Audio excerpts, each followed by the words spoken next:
안녕하세요. 영원한 자주국방 정확한 국방 소식 전해드리는 한국 국방 뉴스입니다. 구독, 좋아요, 알림 설정 후원 감사합니다. 국내 방산업계가 수출을 확대하기 위해 총력을 기울이고 있는 가운데 수주 기대감도 커지고 있습니다. 현대로템은 K2 전차 수주 가능성이 높고 카이 역시 중동과 우즈베키스탄 등에서 수주 성과가 예상됩니다. 올해 상반기 들어서도 해외 일감을 확보할 경우 실적 고공행진도 이어질 전망입니다. 한화에어로스페이스가 수출을 기대하는 곳은 루마니아입니다. 루마니아는 보병 전투 장갑차 IFV 사업을 추진 중인데 한화에어로스페이스가 레드백 장갑차를 통해 수주에 나섰습니다. 특히 루마니아 공식 언론 보도에 따르면 2025년부터 한국에 K2 블랙팬서 전차 수백 대를 도입할 예정이라고 밝혔는데요. 이와 더불어 한국은 전차 운영을 위한 도로 건설도 지원할 예정이며 초기에는 50대의 K2 전차가 공급, 이후 추가 계약을 통해 물량이 확대된다고 알려져 있습니다. 현재 현대로템은 루마니아 방위산업과의 장기적인 협력 관계를 구축하기 위해 협상을 진행 중입니다. 루마니아는 최근 미국산 에이브람스 M1A2 SEP V3 전차 54대를 약 10억 달러에 구매했으나 심각한 국제 정세 속에서 자국의 국방력을 강화하기 위해 약 300대의 추가 전차가 필요하다고 국방부는 판단해왔고, 이에 따라 더 저렴하고 빠르게 공급할 수 있는 전차를 찾기 위해 여러 나라의 방산업체와 협상을 진행해 왔습니다. 그중 대한민국의 K2 전차가 납기면 납기, 성능이면 성능 100점 만점에 98.9점으로 구매 카탈로그 단연 1순위로 평가받고 있는데요. 심지어 한국의 현대로템은 루마니아의 K2 전차 수출을 위해 루마니아 대통령 선거에 집중하고 있기도 합니다. 차기 대통령이 누가 되느냐에 따라 수출판도 변화와 직결될 수 있기 때문이죠. 국내 방산업체들의 루마니아 시장은 굉장히 매력적입니다. 루마니아는 올해 북대서양조약기구 나토 가입 20주년을 맞아 안보를 강화하고자 국방 예산을 GDP 대비 2.5%까지 확대하고 있는데요. 클라우스 요하니스 루마니아 대통령 임기는 올해 말까지입니다. 그는 올해를 마지막으로 대통령 자리에서 물러나야 하지만 지난 8일로 예정돼 있던 대선 결선 투표가 후보자 여론 조작 이슈로 취소됨에 따라 그는 새 대통령이 선출될 때까지 대통령직에서 내려오지 않겠다고 밝혔습니다. 그의 임기가 사실상 내년까지 이어지는 셈입니다. 방산 수출은 국가와 기업 간 거래를 넘어 국가와 국가가 협정을 맺는 것이기 때문에 정치적 역학관계를 무시할 수 없습니다. 다만 클라우스 요하니스 루마니아 대통령은 그간 한국과 좋은 관계를 맺어왔고 지난 4월 한국에서 정상회담을 가지며 긍정적인 신호를 지속해서 보내왔습니다. 당시 양국은 국방협력협정 체결을 맺으며 군사교육과 훈련 교류, 기술협력 파트너십을 구축하는 데 합의하기도 했습니다. 현재 루마니아 관계부서와 지속적으로 협조 중으로 사업은 계속될 것으로 군 전문가들은 파악하고 있으며 업체 및 소유군과 긴밀하게 소통하여 K2 전차 수주를 따내기 위해 최선을 다하고 있습니다. 심지어 루마니아 외에도 다른 유럽 국가와 중동 등에서 문의가 이어지고 있어 추가 수주 기대감을 높이고 있기도 하고요. 한화에어로스페이스 관계자는 2분기 실적 발표를 통해 향후 수주를 기대하고 있는 부분은 장갑차라며 계약 규모가 큰 제품이기 때문에 마케팅력을 집중해서 수주 활동을 펼치고 있다고 밝혔습니다. 이처럼 K2 전차가 유럽 한복판에서 활약하는 모습이 공개되며 전 세계 군사 관계자들의 이목을 한몸에 집중시키고 있습니다. 이동부터 사격까지 완벽한 퍼포먼스로 기존 세계 전차 순위를 뒤바꿔야 한다는 말까지 나오고 있다고 하는데요. 심지어 매번 한국 무기의 활약상을 무시하고 폄하하는 일본에서 한국 전차를 분석하는 특집 방송을 편성했다고 합니다. 지난 일주일 동안 전해졌던 K2 전차의 활약상을 모아 한눈에 살펴보도록 하겠습니다. 루마니아에서 두 번째 수출에 도전하고 있는 K2 전차가 루마니아 현지에서 포성을 울리며 질주하는 영상이 공개되었습니다. 지난 5월 루마니아 동부 훈련장에서 일주일 동안 현지 성능 평가가 이뤄졌었는데요. 이번 테스트에서 K2 전차는 전속력 질주 전속 후진 급선의 기동 중 사격 등 가능한 모든 주행을 선보였습니다. 루마니아의 탁 트인 훈련장에서 진행된 장거리 사격에서도 손색 없는 명중률을 보여줬죠. 루마니아 군 관계자들도 K2 전차의 실성능에 크게 만족하며 이런 전차를 가지게 된다는 사실에 설레임을 드러냈다고 하는데요. 루마니아는 주력 전차로 옛 소련 시절 제작된 T-55와 이를 기반으로 제작된 TR-85 전차를 운용하고 있습니다. 러시아군을 상대하기엔 어림도 없는 퇴물 전차라고 할 수 있습니다. 여기서 K2 전차가 그 역할을 충분히 해낼 수 있을 것으로 기대하고 있는데요. 우크라이나 전쟁이 시작되고 국방 예산을 4조 원이나 늘린 루마니아는 가장 먼저 전차부터 갈아치우기로 결심했고 현재 K2 전차 300대 도입을 논의 중인 상황입니다. 그런데 K2 전차에 앞서 미국에서 M1 에이브람스 전차 54대를 구매했었던 루마니아가 나머지 300대도 에이브람스를 사는 게 아닌 K2 전차를 선택한 이유가 무엇일까요? 루마니아가 에이브람스 대신 K2 전차를 선택한 가장 큰 이유는 바로 험한 지형에서의 돌파 능력입니다. 이번에 공개된 영상에서 K2 전차는 화려하게 달리며 사격하는 모습을 다양한 각도에서 보여주었습니다. 그런데 이런 화려한 장면들 사이에 갑자기 K2 전차가 제자리에 멈추어 앉는 장면이 들어가 있었는데요. 바로 K2 전차만의 특징이라 할 수 있는 반응동 유기압 현수 장치로 전차의 차체를 낮추는 장면이었습니다. 이는 진흙과 같은 물은 장애물을 돌파하기 전 접지면을 늘리고 무게중심을 낮추어 험지 극복 능력을 높이기 위한 것이었습니다. 대한민국의 K2 전차는 유기압식 현수 장치와 더불어 1500마력에 달하는 엔진과 출력에 비해 가벼운 전차 무게와 더불어 K2 전차는 현존하는 전차 중 가장 뛰어난 탐지 돌파 능력을 자랑하고 있습니다. 하지만 기동성을 위해 무게를 줄여야 했고 이로 인해 방어력이 부족하다고 비판받기도 했었습니다. 실제로 K2 전차가 미국의 M1 에이브람스나 영국의 챌린저2와 같은 중전차들에 비하면 장갑이 부족한 것도 사실이기도 했죠. 폴란드에서도 K2 전차를 도입하며 방호력이 부족하다고 무게를 늘려도 상관없으니 더 많은 장갑을 둘러달라고 요구한 바 있습니다. 그런데 얼마 전 우크라이나에서 공개된 영상으로 상황이 완전히 달라지게 되었습니다. 영국에서 공여한 챌린저2 전차로 훈련 중이던 우크라이나군이 갑자기 전차가 멈춰버리자 당황스러운 표정을 짓는데요.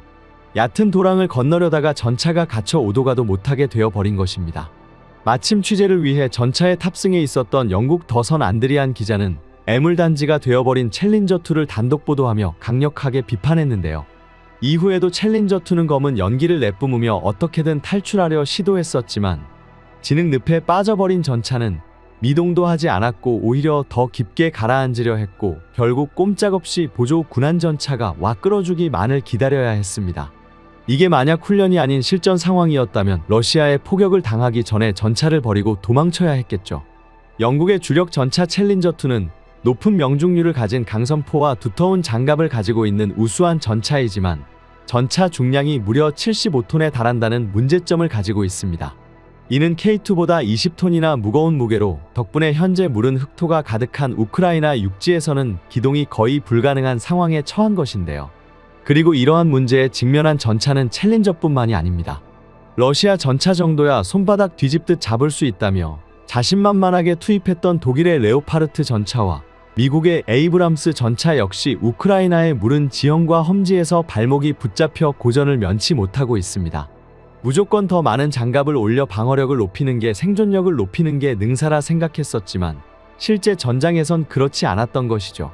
특히 드론이 전장의 게임 체인저로 부각되며 전차의 기동성이 중요하다는 인식이 자리 잡게 되었습니다. 이 때문인지 폴란드 전차병들이 K2 전차로 훈련을 진행한 직후 남긴 인터뷰가 화제가 되고 있는데요. 폴란드 언론의 보도에 따르면 얼마 전 폴란드에서 열린 나토군 연합훈련 드래곤 24에서 폴란드군의 K2 전차가 무려 300km의 기동훈련을 실시했었고 아무런 문제없이 수월하게 완주히 성공했었다고 합니다. 전차로는 다소 이례적인 장거리 주행훈련이었는데요. K2 전차의 항속거리는 450km로 한번 가득 주유하면 450km를 달릴 수 있다는 걸 의미합니다. 이는 서울에서 부산까지 거리입니다. 하지만 일반적인 궤도 차량은 수백 킬로미터에 달하는 장거리 이동을 해야 할 경우 트레일러나 열차에 실려서 이동하는 경우가 대부분입니다. 연료는 그렇다고 쳐도 전차의 궤도가 주행 중 파손될 확률이 높기 때문입니다. 그리고 이번 훈련은 아스팔트 포장도로도 아닌 야외에서 그것도 비가 와 진흙밭이 된 환경에서 진행했는데 K2 전차가 300km를 무사히 완주한 것입니다. 국내에서도 지난 2022년에 육군 제11기동사단이 K2 전차로 370km에 달하는 극한의 초장거리 기동훈련을 실시하여 K2 전차의 기동 능력을 증명해 내기도 했었습니다. 그리고 이번 장거리 기동훈련 이후 폴란드 전차병들의 K2 선호도가 엄청나게 높아졌다고 합니다. 군 필자분들이라면 아시겠지만 군용 차량은 결코 타고 다니기 편한 차가 아닙니다. 탑승자의 편안함보다 내구성에 초점이 맞춰져 있어 차에 타 있어도 지면의 상태를 온몸으로 확인할 수 있다고 말할 정도인데요. 이는 지면에 닿는 면적이 큰 궤도 차량의 경우가 더 심한데요. 하지만 유기압식 현수장치가 장착된 K2 전차는 울퉁불퉁한 험에서도 안정적인 승차감을 제공합니다. 비교 테스트에서도 일반 승용차보다 부드럽게 주행하는 모습을 보여주었죠. 이러한 승차감에서 차이는 하루에 12시간씩 전차에 있어야 했던 이번 훈련에서 더욱 두드러졌는데요. 레오파르트2나 M1 에이브람스 전차를 몰았던 다른 폴란드 전차병들이 K2 전차병들을 그렇게나 부러워했다고 합니다. 군사무기에서 승차감이 뭐 그리 중요한가 싶을 수도 있지만 이러한 요소 하나하나가 비전투 손실을 줄여주는 중요한 부분이라고 할 수 있습니다. 우크라이나 전쟁이 2년 넘게 지속되는 지금 상황에서 각 군 관계자들은 장비는 고장나면 고치고 다시 만들어내면 되지만 병사는 대체할 수 없다는 당연한 사실을 깨닫고 있습니다. 병사의 컨디션을 최상의 상태로 유지하여 전선에 오래 머물 수 있도록 하는 것이 곧 전투력으로 이어진다는 것이죠. 폴란드에서 생생한 사용 후기가 공개되며 전 유럽의 K2 전차 열풍으로 후끈 달아오르고 있습니다. 현지 생산을 위한 2차 계약에 한국보다 안달이 난 폴란드와 300대 도입을 코앞에 두고 있는 루마니아는 물론이고 최근엔 슬로바키아까지 K2 전차에 눈독을 들이고 있습니다. 우크라이나와 동쪽 국경을 맞대고 있는 슬로바키아에는 러시아의 위협이 코앞으로 다가오자 군 현대화를 추진하며 신형 전차 104대 도입 계획을 발표했습니다. 이번에도 미국의 M1 에이브람스, 독일의 레오파르트, 우리 대한민국의 K2 전차가 3파전을 벌이고 있습니다. 그런데 슬로바키아는 전 국토가 산으로 뒤덮인 우리나라 못지않은 산악국가입니다. 카르파티아 산맥이 국토 한복판을 가로지르고 있고 산을 따라 흐르는 하천이 고루 발달해 있어 전차가 기동하기엔 최악의 환경이라 할 수 있죠. 그렇기에 이번 사업에서도 전차가 누구보다 유리한 고지를 차지할 수 있을 것으로 기대받고 있습니다. 이번 루마니아 테스트로 K2 전차의 진짜 성능이 똑똑히 공개되자 전 유럽의 K2 전차로 뜨거운 논쟁을 펼치고 있습니다. 완벽한 장거리 사격 능력과 거침없는 기동력과 탐지, 돌파 능력까지 선보이며 유럽군 관계자들의 혼을 쏙 빼놓았는데요. K2 전차, 서방 전차 중 세 손가락 안에 든다는 평가에서 이제는 그냥 압도적인 원툴인 게 아니냐는 말까지 나오고 있다고 합니다. 그런데 K2 전차의 상승세는 경쟁 전차들의 추락도 한몫했다고 합니다. 현재 우크라이나 전장에서 세계 2위를 다투던 세계 최강의 전차들이 연달아 추태를 보이며 유럽에서 전차를 요구하는 목소리가 더욱 높아지고 있다고 합니다. 지난 27일 영국 일간지 텔레그래프는 러시아의 가장 현대적인 전차가 치명적인 결함을 보여줬다며 다음과 같은 영상을 공개했습니다. 우크라이나 군의 드론이 러시아군의 T-90M 전차가 질주하는 모습을 추적하고 있습니다. 이윽고 자폭 드론 2대가 연달아 날아와 부딪혔는데요. T-90의 두터운 장갑을 뚫을 수 없었던 것인지 계속해서 달려나가지만 갑자기 포탑이 시계 방향으로 회전하기 시작했습니다. 이윽고 정지해버린 T-90에만 곧 이어 추가로 날아온 우크라이나 드론 공격에 얻어맞고 불타오르기 시작했죠. 이처럼 전차의 포탑을 통제하지 못해 회전하게 되는 현상을 일명 디스코헤드라고 부르는데요. T-90의 모델에서 이 같은 결함이 발생한 장면이 여러 차례 목격되며 안 그래도 바닥갔던 러시아 전차에 대한 신뢰성을 추락시키고 있습니다. 매체에 따르면 이 같은 현상은 이전에도 목격됐었습니다. 또 다른 영상에서는 드론 공격을 받은 T-90M 전차가 또다시 디스코헤드 현상을 일으키며 길에서 벗어나 숲을 뚫고 나와버립니다. 이후 완전히 정지하더니 다시 드론 공격에 당하기 전에 러시아 전차병들이 황급히 빠져나와 도주하는 모습이 포착되었죠. 우크라이나 47군 여단은 SNS에 이 같은 영상을 게시하며 드론 공격으로 T-90의 유도 광학장치가 손상된 것이라고 설명했는데요.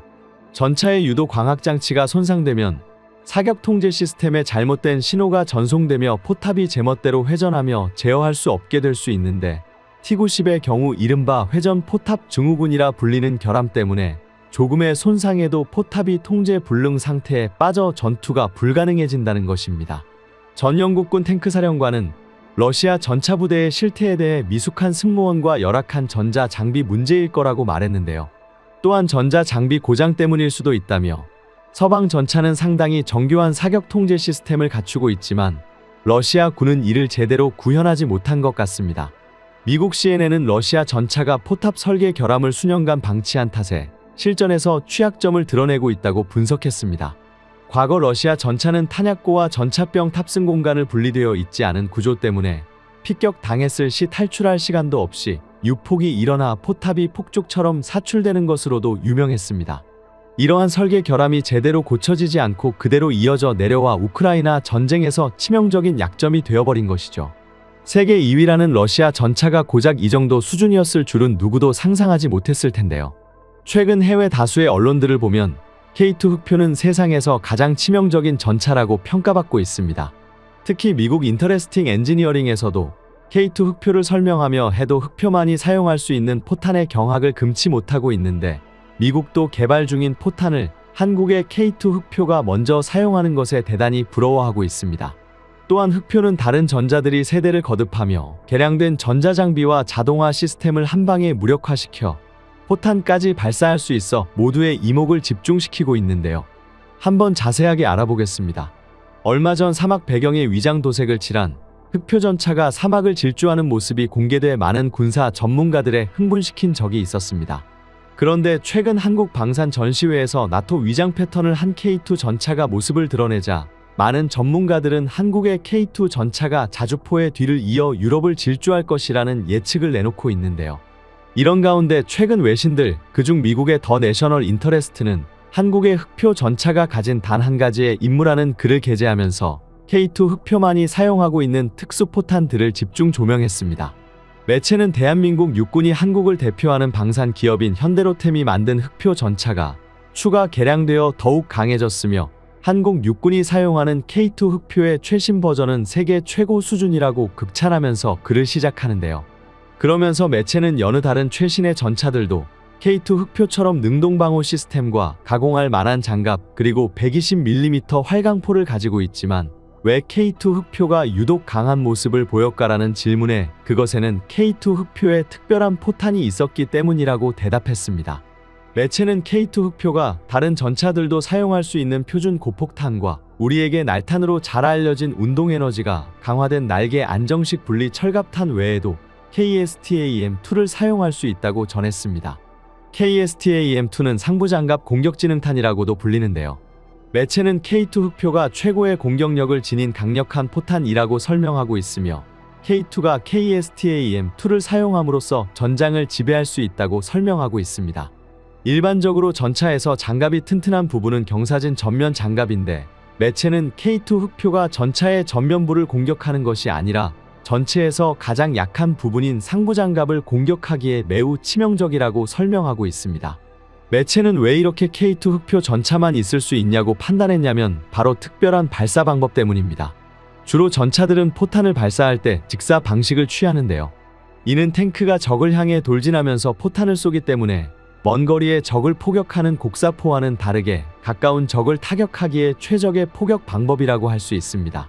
하지만 이것 때문에 전차들의 전면부 장갑 방어력이 점점 높아지는 결과를 도출하게 되어 이제는 웬만한 탄으로는 전차 장갑을 뚫기 힘들어졌습니다. 이 때문에 한국 연구진들은 비교적 방어력이 약한 전차의 상부를 직접 공격하는 탄종을 개발해냈으며 그것이 바로 KSTAM-2인 것이죠.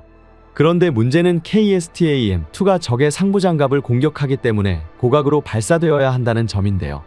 이 때문에 흑표는 KSTAM-2를 발사하기 위해 약 8km 떨어진 거리에서 마치 곡사포 발사 방식을 취해 포탄이 고각 포물선을 그리며 날아가게끔 발사할 수 있도록 개발됐습니다.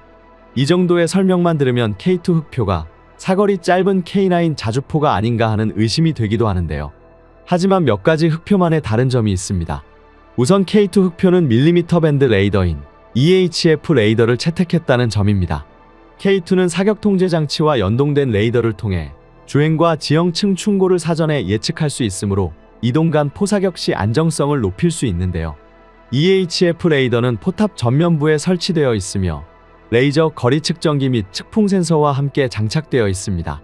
또한 이 레이더는 현수 장치와 연동되어 있어 차량이 주행을 정지하고 최대한 높이를 낮추면 포사격을 실시할 것으로 간주하여 목표물까지 필요한 각도를 계산하게 됩니다. K2의 고급 사격 통제 장치는 지상 위의 차량뿐 아니라 저고도로 비행하는 헬기 같은 물체도 포착할 수 있으며 유효 사거리는 10km에 달한다는 특징이 있습니다.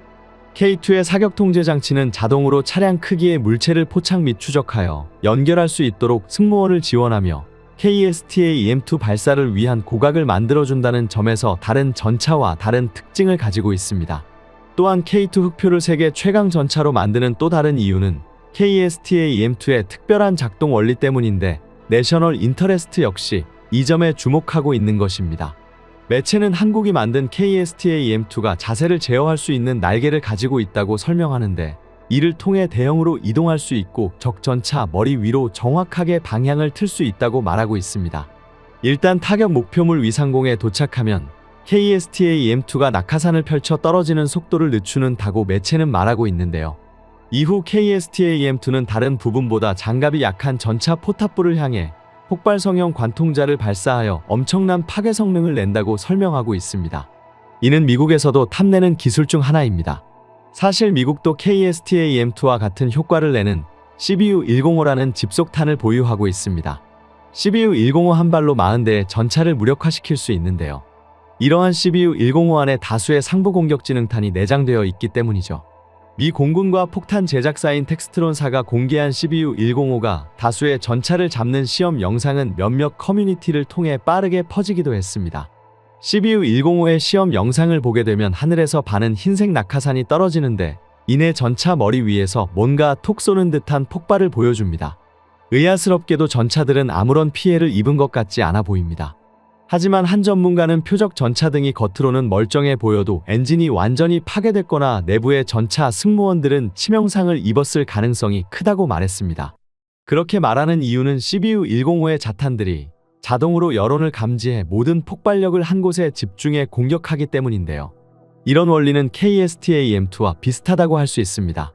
그런데 문제는 투발 방법입니다. CBU-105는 공중 투발 방식으로 전투기가 목표에 폭격을 가하는 형식을 취하고 있는데요. 적의 전차들이 밀려오고 있는 상황에서 공중 지원이 없다면 사용할 수 없다는 말이 되기도 합니다. 반면 KSTA-EM2는 흑표 전차가 발사한다는 점입니다. 만약 전차 간의 전투가 벌어진다면 공중 지원 없이도 CBU-105처럼 전차의 상부를 정확하게 포격할 수 있다는 점에서 좀 더 유연한 작전을 펼칠 수 있습니다. 미국도 이것을 모르는 것은 아닙니다. 미군도 과거 M1 에이브람스 전차에서 사용 가능한 XM943이라는 상부공격 지능탄의 개발을 시도했는데요. 그런데 정확한 이유는 밝혀지지 않았지만 미 육군에서 도입하지 않았습니다. 일각에서는 미국이 자체 개발한 XM943이 가격 경쟁력이 떨어지거나 파괴력 면에서 좋은 성과를 내지 못한 것으로 예상하고 있습니다. 이런 것 때문에 유럽에서는 러시아의 T-14 아르마타를 막을 수 있는 유일한 전차를 K2 흑표로 지목하고 있는데요. 이에 K2 전차 소개 영상에 많은 유럽인들이 뜨거운 반응을 보이고 있습니다. 여기에 인도까지 흑표 전차를 도입한다는 소식을 전하자 국경을 맞댄 중국에 난리가 났습니다. 중국이 빠르게 전차 전력을 증가시켜 보냈지만 중국 주력 전차는 전 세계적으로 명함도 못 내미는 성능을 내고 있는데요. 그런데 인도가 전 세계 최강 전차라 불리며 심지어는 제한적으로 공격 헬기까지도 잡는다는 K2 흑표를 도입한다는 말에 그것보다 더 무서운 것이 있습니다. 최근 한국은 전차나 자주포로 발사할 수 있는 EMP탄을 개발한 것인데요. 얼마 전 국방과학기술연구소가 강력한 전자기파를 방출해 반경 1km 내적 전자기기를 무력화시키는 비핵전자기 EMP탄 시험 개발을 완료했다고 밝혔습니다. ADD는 지난 2009년 초보적인 단계인 유효 반경 100m 비핵 EMP탄 시험 개발에 성공한 적이 있지만 유효 반경을 1km까지 넓힌 비핵 EMP탄 시험 개발 사실을 공개한 것은 이번이 처음이었습니다. 국방기술품지로는 얼마 전 발간한 4차 산업혁명과 연계한 미래 국방기술에 관련 내용을 상세히 공개했는데요. EMP탄은 전자기파를 기계적으로 방출하는 장치를 내장한 폭탄으로 우라늄 등 핵물질이 아닌 화약을 기반으로 하고 있기에 피폭이나 낙진 피해를 일으키지 않는 친환경 EMP탄입니다. 그렇기 때문에 흑표 전차가 전투가 시작되면 우선 이 EMP탄으로 적의 전차를 손쉽게 무력화시킬 수 있으며 전투에서 우위를 점할 수 있다고 전문가들은 평가하고 있습니다. 정확한 정보는 공개되지 않았지만 현재 통용되고 있는 3세대 이상 전차들의 거의 모든 조종과 사격 통제를 전자장비로 하는 만큼 한국의 EMP탄은 그들에게 있어 절망적인 무기일 것입니다. 심지어는 적탄두의 뇌관을 손상시켜 불발탄을 일으키거나 전차 내에서 오작동의 폭발을 일으킬 가능성이 있어 전차 불능 상태의 이상이 위력이 있을 것으로 예상됩니다. 그리고 대한민국은 여기서 멈추지 않고 K2 전차의 업그레이드 버전을 공개했는데요. 전문가들은 K2EX는 정확히 유럽 고객들을 위해 맞춤 제작된 모델이라고 말했는데요. 최초에는 대전차 미사일과 드론 공격을 저지하는 복합 능동 방어 장치가 장착되었고 360도 전방위 시야를 제공하는 전장 상황인식 체계와 원격 조종 무기 체계를 탑재해 작전 효율성을 높였습니다. K2 방어력은 복합 장갑과 폭발 반응 장갑 블록을 통합한 능동 방어 시스템으로 강화되어 최신 트렌드인 능동 방어 체계와 안티 드론 체계로 구성되었습니다. 우크라이나 전쟁 이후 전차 도입 사업을 진행 중인 국가는 미사일이 전차에 도달하기 전 감지해 요격하는 능동 방어 체계 장착을 필수 조건으로 삼고 있습니다. K2EX에서 주목할 만한 혁신은 정보 주입탄을 사용할 수 있도록 개량한 것인데, 이를 통해 승무원은 탄약 폭발의 타이밍과 특성을 제어할 수 있어 전투 전력에 더 많은 유연성을 제공한다고 했습니다. 또한 K2는 첨단 사격 통제 시스템, 밀리미터 대역 레이더, 거리 측정기 및 측풍 센서로 지원되는데, 이런 시스템은 다양하고 위험한 상황에서 승무원을 종합적으로 보호하는 시스템입니다. 유럽에서 K2 전차가 공격력과 기동성, 가격과 납기 등 모든 면에서 뛰어나다고 널리 알려져 있지만, 측면 장갑이 다소 취약하며 약점이라고 언급되자 한국에서는 유럽 언론을 비웃기라도 하듯이 다시는 이런 말을 못하도록 전차는 물론 승무원까지 완벽하게 보호할 수 있도록 만들어 버렸습니다. 이런 것을 보면 진짜 한국은 포의 진심인 것 같습니다. 언제나 강한 화력을 추구하는 대한민국, 누구도 상상하지 못한 것을 만들어내는 대한민국의 연구진들에게 박수를 보냅니다. 지금까지 한국 국방 뉴스 시청해주셔서 감사합니다. 구독, 좋아요, 알림 설정 해두시면 언제나 좋은 소식 전해드리겠습니다. 즐거운 하루 보내세요.